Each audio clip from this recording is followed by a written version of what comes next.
A long time ago, in a peaceful little village, there lived a young girl named Adanmma. Adanmma was known throughout the village for her kindness and beauty. She was loved by everyone who knew her. She was often seen helping her parents at home and greeting everyone with a radiant smile as she walked the village paths. Adanmma's family was not rich, but they were happy and united, and that was enough for them. The village was populated by simple people who worked hard every day. The villagers grew their own food, took care of animals, and considered themselves one big family. They followed old traditions passed down from generation to generation. One of these traditions was an annual festival organized to honor the spirits of the land. Everyone eagerly awaited this festival because it was filled with music, dancing, and food. Among the villagers, Adanmma's warm personality and generous heart made her special. She had a unique way of putting people at ease, and many children in the village admired her. The elders often praised her good behavior and respectfulness. However, while the majority of the villagers admired her, not everyone was happy for her. 3 girls in the village, named Adanmma, and Chima, did not like Adanmma. They were often seen together, whispering and laughing amongst themselves. They envied Adanmma's popularity and the attention she received from others. In their hearts, a silent jealousy grew day by day. Although Adanmma was always friendly and tried to include them, they pretended to be her friends, but secretly disliked her. These feelings of jealousy led them to take action. They began to devise a plan to get rid of Adanmma and take away her place in the village. To others, they seemed like caring friends, but they hid a dark secret. For now, Adanmma was unaware of the danger that awaited her. As the days passed, Adanmma and Chima continued with their plans to harm Adanmma. They knew her kindness was her weakness, and that they could use it to gain even more of her trust. One sunny afternoon, the girls approached Adanmma while she was gathering wood near her home. They greeted her with big smiles, playing the role of her best friends. Adanmma, said excitedly, "Have you heard about the big festival coming up soon?" Adanmma responded with a smile and a nod. "Yes, I love the festival, but my parents think it's better if I stay home this year." "Oh, that's such a shame," Adanmma said, pouting sadly. "We were really hoping you'd come with us." Chima tilted her head and added, "It won't be the same without you, Adanmma. You should come. We'll all be together, and it will be so much fun." Adanmma hesitated, lowering her eyes to her bundle of wood. She had always wanted to go to the festival with friends, but she didn't want to disobey her parents. A few days before the big festival, Adanmma's parents were preparing to visit a relative in a nearby village. While they packed their bags, Adanmma's mother noticed that her daughter was spending more and more time with Adanmma and Chima. These 3 girls who, until recently, had never been particularly friendly with her. Adanmma's mother found this sudden interest in her daughter strange. She had often seen the 3 girls whispering and casting glances at Adanmma from a distance. Before leaving, Adanmma's mother pulled her aside and gently said, "Adanmma, my dear, I want you to be careful. Not everyone who smiles at you is your friend. I know these girls have been spending more time with you, but something feels off." Adanmma smiled, brushing off her mother's concerns. "Mama, they are just being kind. They don't mean any harm. Besides, everyone in the village is like family, right?" Her mother sighed. You always see the best in people, my child, but remember to be cautious. And please, don't go to the festival. It's being held in the neighboring village, and it's not safe to travel alone. Adanmma's father agreed. Listen to your mother, Adanmma. We are giving you some tasks to do while we are away. Stay safe. During our absence, you will be busy, and you won't be tempted to go out. Adanmma promised to stay home. Her parents hugged her tightly before leaving her alone with her list of chores and their warnings. In her heart, she planned to follow their advice and keep herself occupied, even though a part of her dreamed of the excitement of the festival. But the next morning, as Adanmma swept the courtyard, EVERYNIGHT and Shimmer appeared. They approached her with big smiles. Adanmma, we've come to take you to the festival, Shimmer announced. Adanmma shook her head. I can't go. My parents asked me to stay home, and gave me chores to do. Oh, don't worry about that, EVERYNIGHT replied, waving her hand dismissively. We'll help you finish the chores. That way, you'll be done quickly, and your parents will never know. Adanmma hesitated, looking down at her broom. I don't know. They told me it wasn't safe. Noma stepped forward with a warm smile. We'll be with you the whole time, Adanmma. It's just in the neighboring village, but we'll stick together. Nothing bad will happen. Trust us. Their words reassured Adanmma. She had always wanted to attend the festival with friends, and their kindness touched her heart. The idea of spending a day filled with music, dancing, and laughter was irresistible. She smiled, imagining how exciting it would be to have friends by her side. All right, Adanmma finally said, I'll come with you, but we have to finish all my chores first. The girls eagerly agreed. Together, they completed Adanmma's list of chores. Despite the envy they hid in their hearts, they laughed and chatted, giving the impression that they genuinely enjoyed her company. When the tasks were done, Adanmma felt a warm sense of friendship, convinced that these girls truly wanted to spend time with her. As she prepared to head to the neighboring village, Adanmma briefly thought of her parents' warnings, but quickly brushed them aside. Her friends were with her and had been so kind. She convinced herself there was nothing to fear. Adanmma and the three girls set off for the festival in the neighboring village, the air filled with excitement. She laughed and chatted along the way. For Adanmma, this was a completely new experience. She had never left her own village, as her parents had always kept her close to home. But now, with her friends by her side, she felt brave and free. The sun shone brightly as they crossed open fields, passed by trees, and walked along winding paths. Adanmma's heart beat faster with every step, thrilled by the thought of discovering a new place and meeting new people.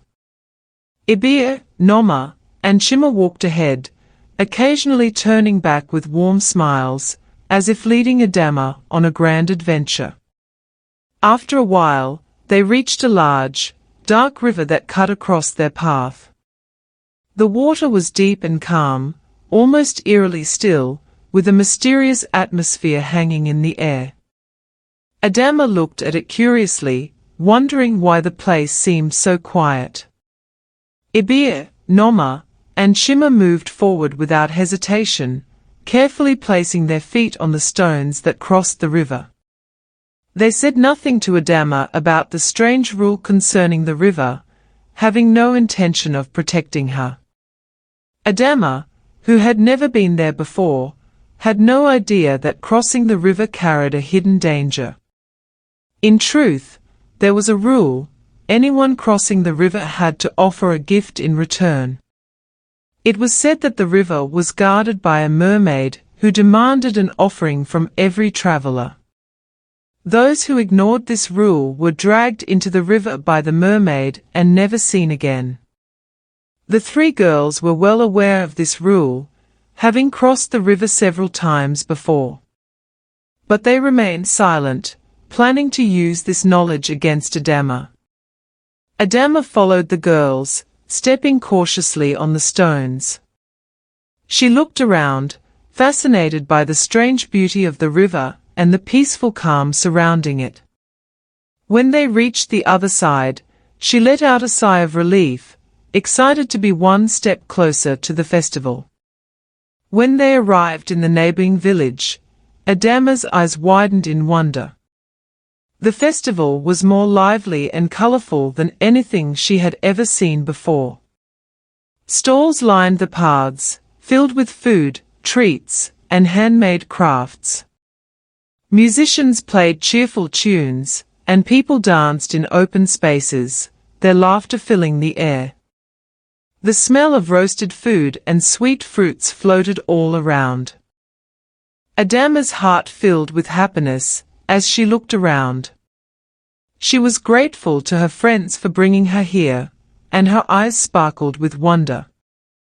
However, as the four girls strolled through the festival, something unexpected happened.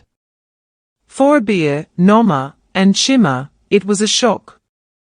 Many young men from the neighboring village couldn't take their eyes off Adanmma. Her beauty, combined with her sweet smile and humble nature, captivated everyone around her. They admired her simplicity and charm, and some even tried to get her attention. Among these young men was a particularly handsome boy named Chidi. He approached Adanmma with a friendly smile, his eyes warm and inviting. "Hello, my name is Chidi," he said, extending his hand. "I've never seen you here before. Are you new to the festival?" Adanmma shyly shook his hand, her cheeks turning slightly pink. "Yes, I am," she replied. "My friends brought me here for the first time today." Chidi's smile widened. "Well, welcome. I'm glad you're here. Would you like to walk with me? I can show you the best spots at the festival." Adanmma glanced at her friends, who were watching with tense smiles, then turned back to Chidi. She nodded, feeling both nervous and excited. "That would be nice, thank you," she said. The two strolled through the festival together, talking and laughing as they explored the various stands and attractions. Chidi was kind and funny, and Adanmma quickly felt comfortable around him.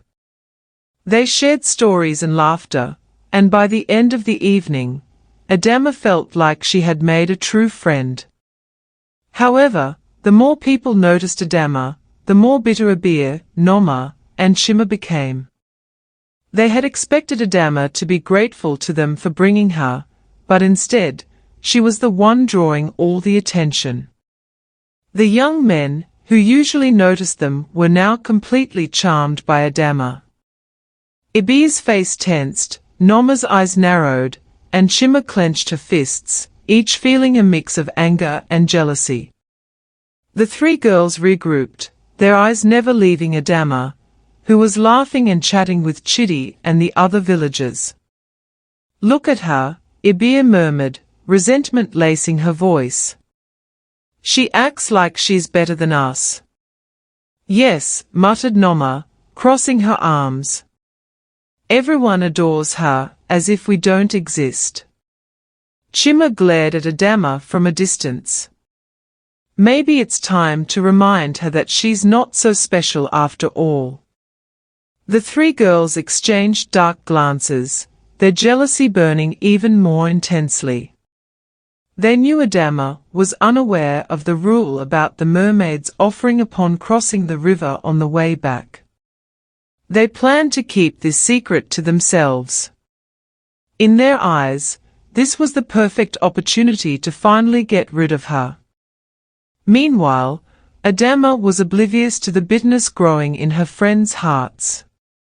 She laughed, danced, and celebrated with Chidi and the other villagers, feeling happier than ever. She believed she was surrounded by friends who genuinely cared for her, never imagining they were plotting against her. As the day went on, EVERYNIGHT and Shimmer prepared to put their plan into action. While Adanmma's heart was filled with joy and trust, danger loomed closer.